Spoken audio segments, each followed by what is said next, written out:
you have a wealth of experience building scaled and distributed backend systems. How do you feel like backend development has evolved over these past few years? Like, what do you think? Where do you think this is going to? What's exciting for you in this?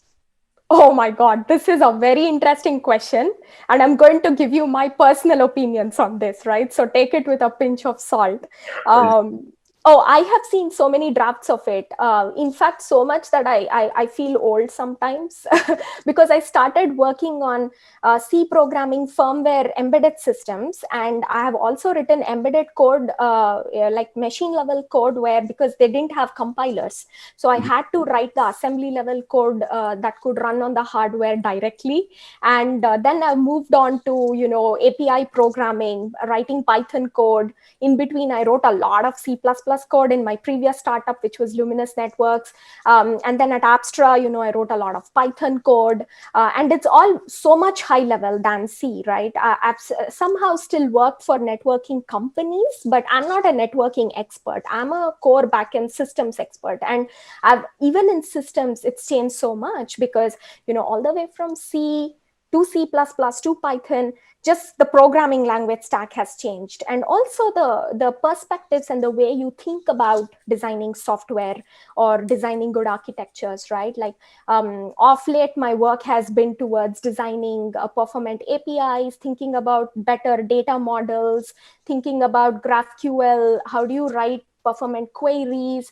How do you think at scale? So it's a very different model of thinking. And I really enjoy that. In fact, I'm so grateful because I started at the lowest level and I'm moving upward. If I'd started anywhere higher up, I don't know if I would appreciate the lower level details as much. So I like to think, that was a good journey, but it's changing a lot. And that's why for me, this time, it was a conscious decision.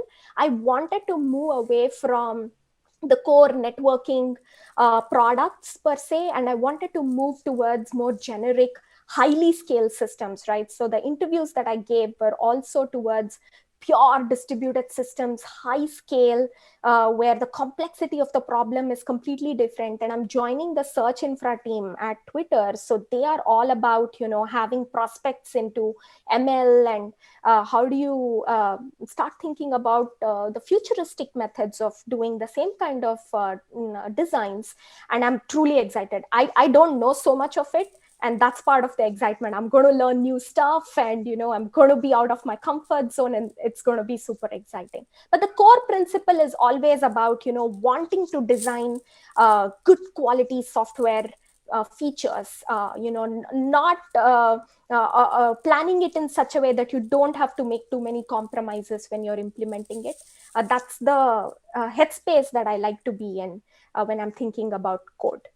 Is there any specific technology or trend that you're most kind of bullish on for the future, or something that you're really looking forward to kind of get your hands dirty with? Just curious here.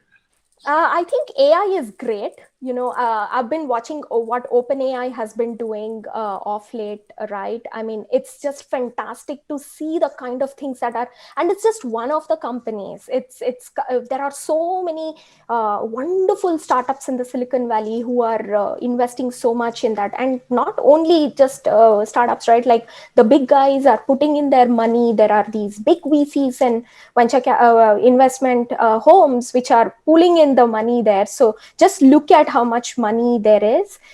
So AI is definitely that. And also the reach of the impact that's already there. I was reading an article recently where it's getting close to that stage where they can write good quality code.